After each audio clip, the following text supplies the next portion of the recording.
I 24F, find myself in a heartbreaking situation. My parents won't be at my wedding. The reason? I refuse to invite their friends, I'll call them the Scots, who made my life a living hell during the year I lived in their guest house. From false accusations to disrespecting my fiancée, things reached a breaking point. Fast forward to wedding planning, and the Scots became a point of contention. When I stood firm on not inviting them, it led to a family fallout. Despite my attempts to mend things, my parents are boycotting the wedding. Long story, in 2021, fresh out of college, I moved to a new state for a job. Facing high rent, the Scots, family friends of my parents, offered me their guest house for a mere $300 a month. Little did I know, this seemingly sweet deal would lead to a year of turmoil. The Scots, longtime friends and business partners of my parents, had 3 kids. As soon as I settled in, the Scots became excessively involved in my personal life, particularly my relationship. The situation took a dark turn as they fabricated scenarios to my parents, accusing me of promiscuity, rarely being home, and even planning to secretly move in with my boyfriend. Their disdain for my boyfriend was palpable, treating him with passive aggression, condescension, and even making derogatory comments about him being adopted. The interference escalated with family meetings where they labeled me as a poor influence on their teenage daughter, criticizing my boyfriend, whom they had met only 3 times. And I have to add, my BF and I don't drink or smoke and both have careers. My BF is a perfectly good man and was always respectful to them despite their poor treatment. The dad of the Scott family went to the extent of sharing his marriage problems and lack of a sex life, blurring the boundaries of landlord-tenant/inappropriate relationships. The breaking point came when the fridge in the guest house broke, and they insisted I foot the bill for a $900 replacement. Their influence over my parents was significant, as my parents rarely had my back and sided with the Scots, constantly belittling my boyfriend without reason. By the end of 2022, I decided to move out with some girlfriends of mine, leaving without saying goodbye to avoid further confrontation. Fast forward to the summer of 2023, my boyfriend and I were living together in a new state, and he proposed. To my surprise, when he asked my parents for their blessings, they were supportive and enthusiastic. My parents were even flown out to witness our engagement. As we delved into wedding planning in the fall of 2023, my fiancé's parents generously offered to finance the wedding. Strangely, my mother declined involvement in the planning, claiming she hated it.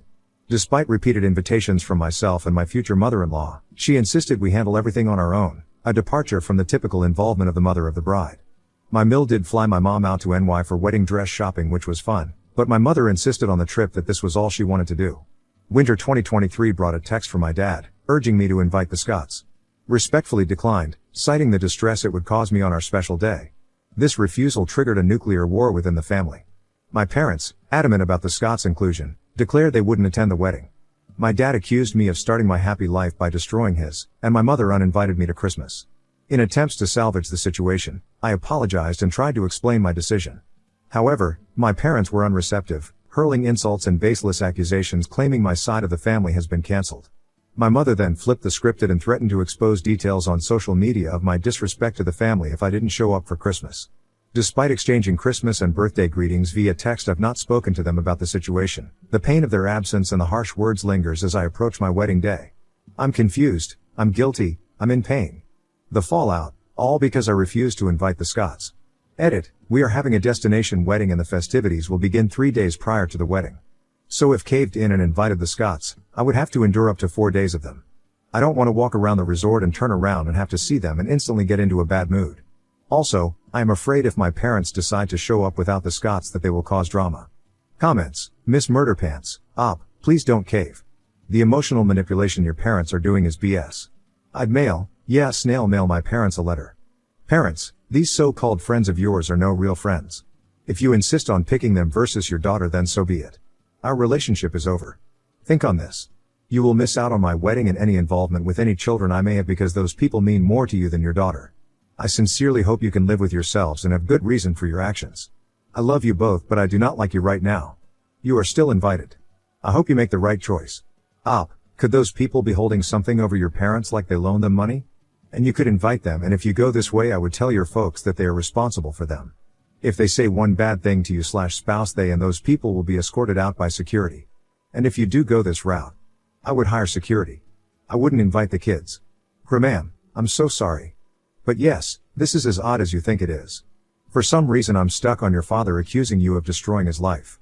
Because his friends aren't invited to your wedding? How can that affect his life so dramatically? Do you know what he's talking about? Op, the Scots invest money into my dad's small business and they split ownership 50-50. In the initial text from my parents, My dad said that he has been losing sleep for months thinking about how he was going to tell the Scotts they're not invited to my wedding. I think my dad is afraid that if he doesn't invite them, the Scotts will get pissed and pull out.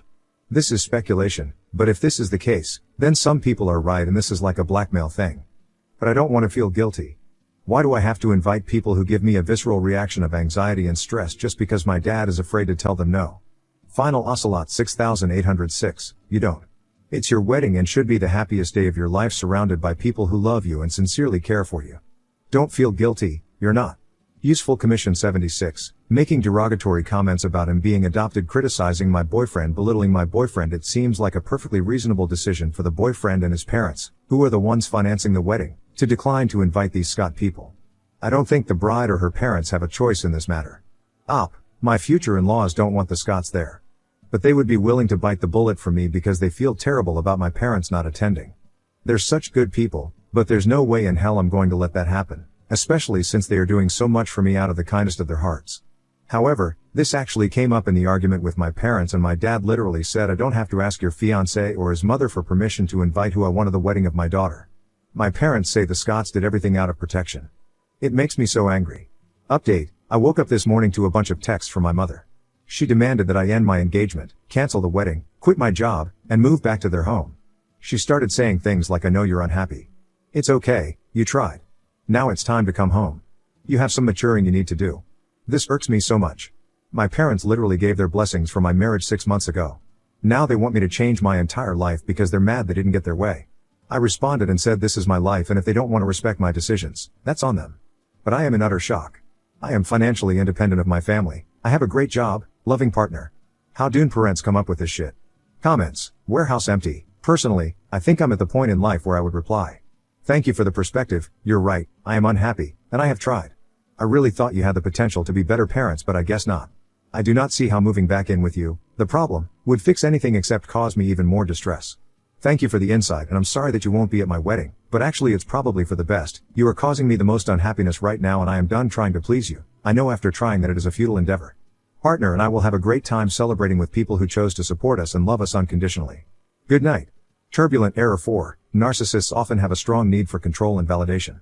When they perceive a loss of control, or if things don't go their way, they may react with manipulation, guilt-tripping, or attempting to assert dominance. In this case, your mother's demands may stem from a desire to control your life choices and maintain a sense of authority. It's essential to establish and maintain boundaries for your well-being. Yep_nope. I think most people who have narc parents hit a moment in their life where they come to the realization that the nice parents, the loving parents, the parents who genuinely want to see you thrive and be happy, those parents don't exist, and they will probably never exist. At least not for us. And it's almost like you go into mourning with that realization. It's as if the parents you wanted died, and now you're forever stuck with these replacement ghouls who call themselves your parents. And just like a real death, you go through all the stages of grief when that realization hits. And yeah, it's heartbreaking, and I understand why you are using that term. All you can do is realize that your happiness can never depend on them in any way. You find your own happiness and then put boundaries up to keep them from stomping all over it. And that's what you're doing by drawing the line over these friends. Stay strong, because this is probably going to happen with all your major life events going forward. If these were just some random friends of your parents who you didn't know, I might suggest you give in just to get a nice day with your parents. But these are people who abused you and your fiancé. They bore false witness against you and your fiancé. They are malicious people. And if you don't put down consequences for this type of behavior, they will just keep on being malicious. If you let them come, they will pull the exact same behavior at your wedding, and nobody should spend their wedding hearing lies told about them. Also, make sure your vendors are all password protected, so your parents can't make changes. And have a plan for these friends showing up unannounced to your wedding. Good luck. P.S. I like to screw with my narcs when they're being particularly ridiculous, so I would have responded with something like, I know you're unhappy. It's okay, you try to be a decent parent. Now it's time to go to therapy to figure out why you're such a self-centered jerk. You have some maturing you need to do. But, that kind of thing is likely to cause a meltdown. When that happens, I just point and laugh. But, if you're in any way dependent on them, financially, emotionally, etc., it's probably best not to go this route, because narcs can be very destructive when they're melting down. After the wedding, though. Now on to the next story. Story 2. I'm asexual and caught my girlfriend cheating with her engaged friend. So I took her out for a romantic dinner and exposed everything in front of everyone. My girlfriend and I have been together for 5 years, and I was planning on proposing to her before all of this happened. We met in college, and now that we've both graduated and have good jobs, it seems like it's the right time to take the step forward. She was practically everything I wanted in a partner. She was kind and funny, and she always put other people before herself. I have wanted to start a family practically my entire life, and she seemed like the perfect partner to do that with. She wasn't the first woman that I had been with, but I was the first guy she had been with. Just a little backstory about me, I've never really felt the drive to have sex that a lot of other men do. I see in popular media how it's almost a compulsion that a lot of guys have. I've always felt somewhat indifferent towards it. Through some friends, I've been able to come to the conclusion that I might actually be asexual. I don't mind sex, I've had it many times, but it's normally something that I do just for the sake of a relationship. When my girlfriend and I first hooked up, she told me that she thought I didn't like her because I never made a move on her. I've never been the one to initiate anything because I genuinely don't think about it. When I told my girlfriend that I thought I might be ace, she was a little bit upset about it. She didn't know what it meant for our relationship if I didn't want to have sex. I understood her concerns, and I told her that if she wanted to find someone else who could be more aggressive sexually, then I would support her. Of course, I told her we would be breaking up and we could continue being friends. After a long discussion, we decided that we wanted to continue our relationship. Again, I still had sex and I didn't have a problem with that, so our compromise was that she would just have to be more upfront about when she wanted it. I know this sexuality seems confusing, so just a brief explanation of it before moving on. I am a sex-neutral asexual, meaning that I don't have any aversions to sex, I just don't personally feel a need to have it. Some asexuals are aromantic and don't want any relationships at all. Some, like me, still want to be in a relationship and have a partner. I'm stressing this here because I was very vocal about this after our conversation. I told my girlfriend that if she ever felt like this wasn't working out, I wanted her to tell me so we could move our separate ways. I didn't want her to feel like she was having to sacrifice a part of the relationship to be with me, but I wanted a monogamous relationship. I had no interest in opening anything up so we could still continue our emotional relationship while she was sleeping with someone else. After I told her everything, we got back to normal pretty quickly. A couple of times a week she would initiate sex and we would have it like we always did. Over the course of about 6 months, she slowly stopped initiating it. Again, I really didn't think about it much. There was a point while we were watching a TV show together and a sex scene came on that the sudden realization hit me. I asked her if everything was okay, and she told me that it was. I was a little bit concerned when I realized we hadn't had sex. I knew that it was something that my girlfriend thought was important and she really enjoyed it herself. I couldn't help but worry that she was getting that from somewhere else. I let the days pass and she still hadn't done anything to initiate sex with me. Eventually, I asked her about it outright. She told me that she just hadn't really been in the mood, but assured me that there was nothing going on. I felt comforted hearing her tell me that outright. At least I felt that way until I saw a mark on her neck. It was something that she was clearly trying to cover up with makeup, but the collar of her sweater rubbed it off just a bit. It was clearly some kind of hickey. I didn't say anything right away. Instead, I just pretended like I didn't see anything. I knew I needed to try to figure out what was going on before she continued to lie to me. She had recently taken up a yoga class, and after doing some thinking I realized that the dates kind of coincided with when we hadn't been sleeping together. I thought that if she were taking the time to cheat on me, that might have been it. So, I waited for her to tell me she was going to yoga one evening and I followed her there. I was right to suspect that she wasn't actually doing yoga because she met a guy at a bar. It was hard for me to make out who he was at first because he was facing away from the window, but as they left together I recognized him instantly. He was a friend of hers that we would occasionally hang out with.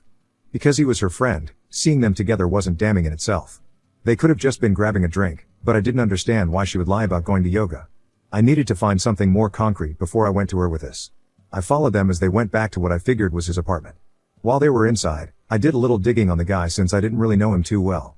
As I did, I remembered that my girlfriend had even been talking to me about how excited she was for his wedding. He had just gotten engaged to another woman. I really hoped that if she was cheating on me with anyone, it wasn't him. Knowingly sleeping with your engaged friend is a crappy thing to do. I couldn't get any information from watching his apartment, so I just went home and waited for her to get back. Before I could even ask her how her evening was, she started telling me about all of the yoga stuff she's been doing. She was lying to me completely. When she went to sleep, I went through her phone to see if I could gather any evidence from there. I went to their text messages and I saw a lot of concerning exchanges.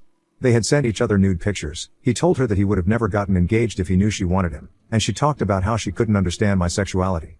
The tone of their messages felt very judgmental of me and very invalidating. It doesn't seem like it from this post, but having this realization has taken a toll on me. Hearing somebody that I cared about talk about it so flippantly was upsetting.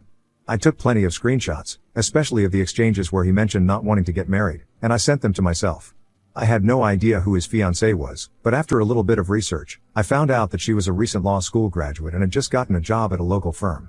I reached out to her to schedule a meeting, making it seem like I had a legal issue. Thankfully, she had one free consultation available, so I took that. When I met with her, I came clean about why I was really there. I explained to her how I knew her and I showed her the evidence that I had.